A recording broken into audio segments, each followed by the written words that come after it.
They parked a house on my land and smiled like it was a picnic, like I should be grateful for the view.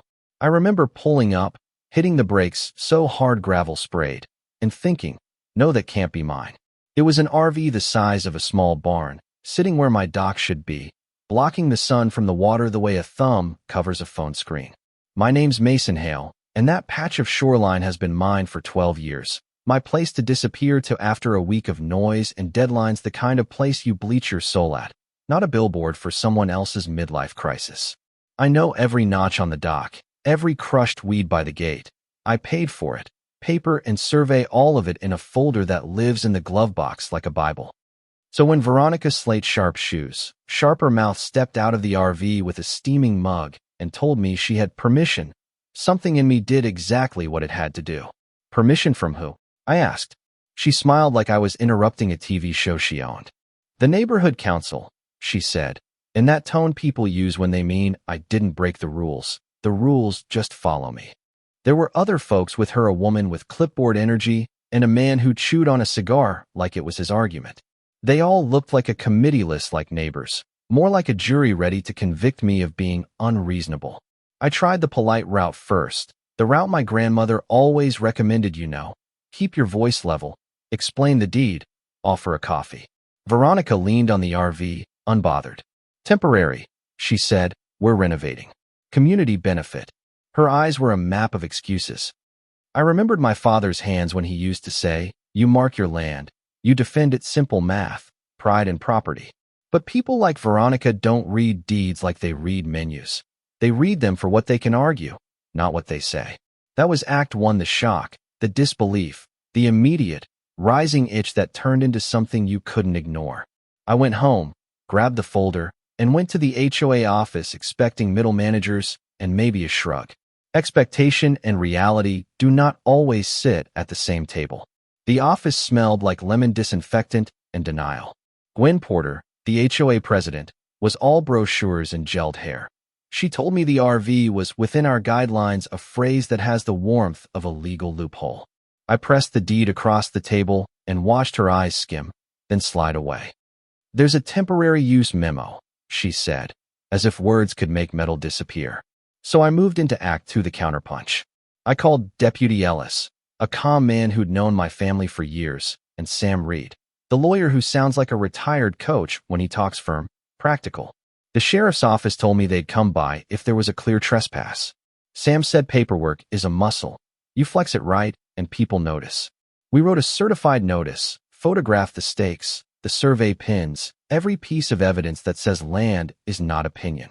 Meanwhile, I started filming not for revenge, but for record, because there's a different kind of power in a steady camera that just watches.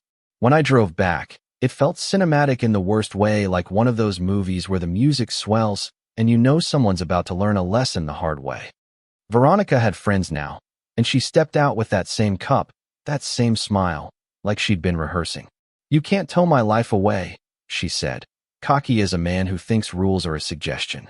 I handed her the notice. She read it and laughed, a short, sharp thing. You'll have to do better than paper, she said, and the man with the cigar said something that wasn't a threat, but sounded close. I didn't want a scene, I wanted the law. Hank, the tow operator, arrived like a deus ex machina in a ball cap. He's a guy who knows engines and people, and he looked at the RV like a puzzle he'd seen before. We tow when the sheriff signs it, he said.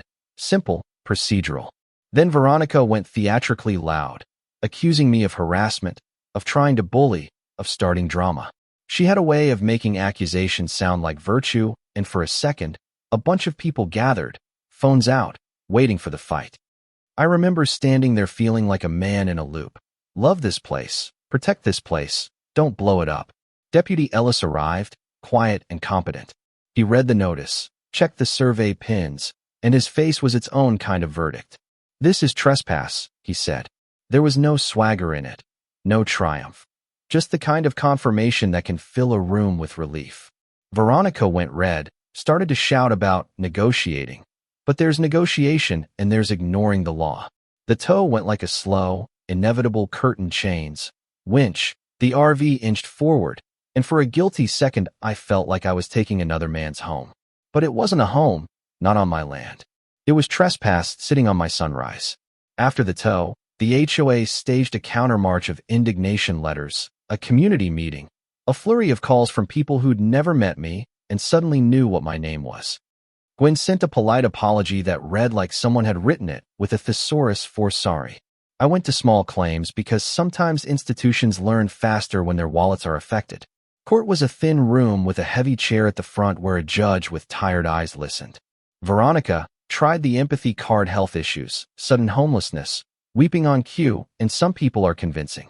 But Sam put the deed on the table and documents, and the judge looked at paper the way a carpenter looks at a level. Justice in a small room is not dramatic, it's procedural. The judge ordered reimbursement for towing fees and a small fine for unlawful occupancy, and told the HOA to review whatever temporary use policy they'd invoked. It wasn't a headline, it wasn't a war, but it was a line in the sand. For me, victory tasted like the quiet after the dock fixed, a cup of coffee on the edge of the water, my dog circling like he owns the place because he kind of does. But this is where stories usually stop and life keeps going, and life decided not to be neat. Act 3 is the cinematic satisfaction you expect, with a twist. After the ruling, a week of peace felt like a borrowed thing, a text at midnight, an anonymous flyer left on my truck, and then an email from Gwen that was less apology than insurance policy. Community harmony is delicate, it said, in the tone of someone who wants credit for being wise. A neighbor I'd thought was friendly, a man named Eric who always waved at the mailbox, stopped returning my calls. Rumors started up on an online forum. Some called me a bully, others a hero. The water stayed the same color, but people's faces changed in the way houses do when paint peels, subtle, telling. I sat on the dock at sunset and felt the complexity in my chest. Standing up for something you love doesn't make you a saint, it makes you human, and human choices come with angles. Maybe Veronica had a story that could have softened into a solution if the HOA had handled it differently. Maybe the HOA was playing politics, trying to keep a semblance of control by bending rules for the loudest voice. Maybe I was too quick to call the sheriff. All those possibilities are true at once, which is what made the end messy and the comments heated. So I left a sign by the gate. Nothing dramatic, just a small, weathered placard with my name and a survey marker number. Because sometimes boundaries need to be visible even if people pretend they don't matter. The kids in the neighborhood started coming down later to sit on the dock, to fish, to bring their parents, and for a little while, the place felt like what it was supposed to be, shared by memory, not occupied by entitlement. But the HOA held its meeting and passed a new temporary use policy that, on paper, looked tighter. In practice, it read like a list with holes big enough to drive an RV through. People clapped politely at the meeting and then went home to their own versions of the truth. So here's where I stop telling you a neat story and hand you the last frame me. Lighter by a tow bill and heavier by a kind of knowledge. Borders are not just land markers. They are conversations we keep having, sometimes with lawmakers, sometimes with neighbors, sometimes with ourselves. I got my shoreline back, yes, but I also watched how quickly community can fracture when power and property mix, and how easy it is for rules to be written by those with the loudest voices.